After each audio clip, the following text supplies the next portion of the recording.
Going on YouTube. It's time for peach cobbler. Well, it's my second peach. Actually, I don't think it's even my second peach cobbler video. It might be my third or fourth, or I'm not really keeping track. But anyways, we're gonna do another peach cobbler attempt. Get some slightly better lighting in here. Go to my favorite cabinet. Let me unscrew my custom.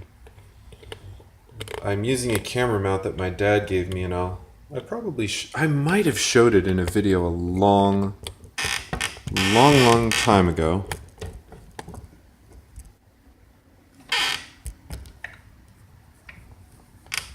There we go.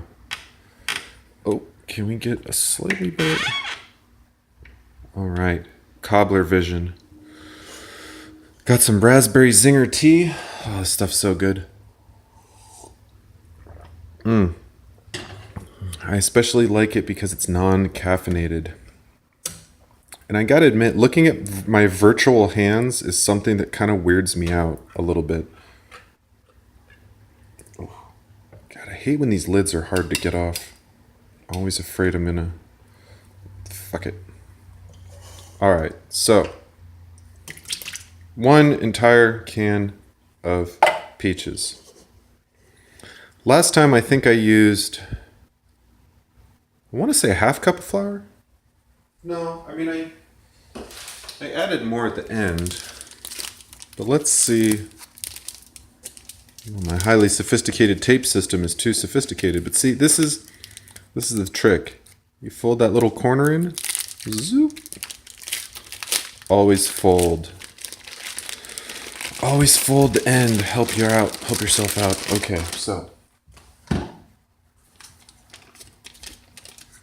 By the way, this is artisan baking flour. It's also unbleached, but it is enriched. Kind of funny sometimes, you know, they bleach your food. Bleach is poison. You wouldn't drink it, but you eat bleached food. Seems weird. I don't know if I can do this looking through my cell phone. So that's about a half cup.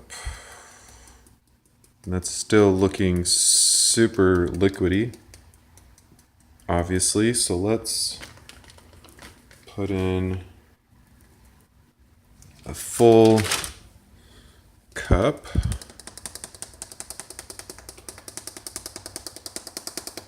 Notice I'm using a highly technical spreading method. All right, that's looking like a slightly more reasonable amount of flour. Let's get some sugar going.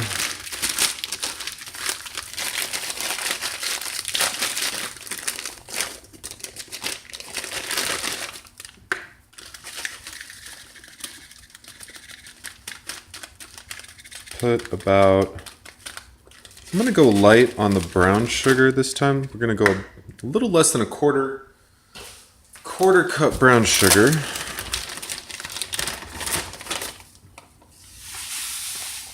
Whoa. So I don't think that bag is a good idea to be pouring it like that. So let's get our sugar mixture in here. This darn brown sugar always... Okay, so there's that. Oh, you know, I was supposed to do something about the butter and little cubes. Little cubes of butter, huh? That was actually Purvy's idea. Little cubes of butter. So, let's make some small cubes of butter. First, we'll grab a piece of cutting board saver, my favorite dish preventative method because grease is greasy. All right, so how much butter are we going to put in here? In fact, watch this. We're going to go boosh. Oh, that didn't work at all. Oh, this is not working. was going to do something like crazy, like an onion, where you score it and then you chop it and you somehow save a lot of time. But maybe like, it's kind of like 2 tablespoons. So we'll sort of slice that. And you know, I'm really not sure the likelihood of any of these cubes of butter not sticking to each other. If you know how to cube butter without it sticking to each other, let me know. Maybe maybe it has to be colder. I think he might have been talking about put it in the freezer, but I know he said like chop it into cubes and then put it in when it's really cold, I think.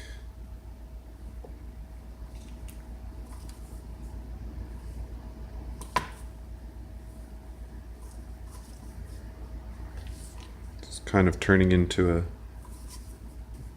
buttery catastrophe, but in the name of baking science, I'm doing this for you. Doing this for you, YouTube, so you don't have to struggle. You don't have to wonder what's it like if I chop up butter into little pieces. It's kind of buttery. Now, distribution of the butter cubes is highly critical. You'll notice I'm using the very scientific method of, if I see a little spot that doesn't have butter, I put some butter there. Highly advanced butter placement. So it's actually looking pretty good. Just kind of try to debutter my hands here a little bit, because I think I'm going to put just a touch of cinnamon. Come on. Only annoying thing about butter, takes just a little encouragement to come off nicely. Like some water that would be nice if it was hot. Somehow my water heater, which is right next to the kitchen, it's let's just say I think it's on its last legs. It makes sounds that would make you think it's about to take off into outer space sometimes. It bubbles and pops, and before you're wondering, is that normal for a water heater? Well, that's a good question. I'm not a water heater expert, but I don't think it's completely normal. But I told a plumber about it when he came a while ago to do, I think, the sink, the $700. Yeah, the quote that the plumber to put in this, and to be fair, I will show you the rest of the work that he did. So he put in those 2 new lines, those 2 new valves, and this, and he wanted to charge $700. And he wanted me to sign for it too. Like, I'm not signing for that, dude. I'm not paying for it. I'm not the landlord. I'm not, it was a repair that was approved by the property manager. It's not like I just called this guy on my own. And I told the landlord, hey, $700 is a lot of money. This guy's crazy. You should talk to somebody about that. And he was like, oh, okay. So anyways, if you're not sure about the bill, talk to a supervisor, because the plumber was very I don't know, I don't set the rates, and dude, you're trying to say he's new and all this stuff. Buddy, you know whether or not your company, I mean, he seemed like a nice guy. He didn't seem like a sleazebag or anything, but he seemed like kind of a young, naive kid. Maybe he just really didn't know that $700 was a ripoff. But I'm like, look, that's $100 in materials. So you're telling me you charge $600 an hour? He was here for an hour, maybe an hour and a half. Even if you mark the materials to 100% markup, which is ridiculous. But even if you did, that's $200 plus, $400 an hour for labor. Let's say labor was $200 an hour, which is still ridiculous for a plumber. You're still looking at $400. $200 for parts, $200 for labor. So $700 is just ludicrous. But anyways, cinnamon. I'm getting off topic here. So last but not least, One of the few spices that I have, because my house is like devoid of normal cooking accoutrement. I'll put just a touch, and I think cinnamon.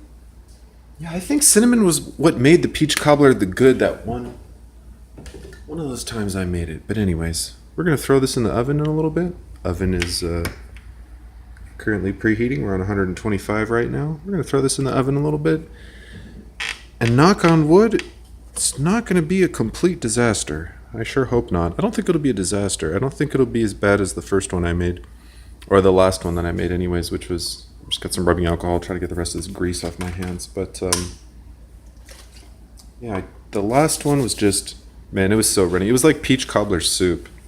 I mean, it still tasted kind of good, but yeah, it was just, you don't want your cobbler to be soupy. You don't want soupy cobblers. I haven't made soup in a while. Maybe I should make some soup, some prepper soup, some bean soup. I only have, just got 5 pounds of expired beans. I'm supposed to be like eating them or something, even though beans aren't supposed to go bad, or I don't know, maybe they go bad. What do you know about beans and freshness?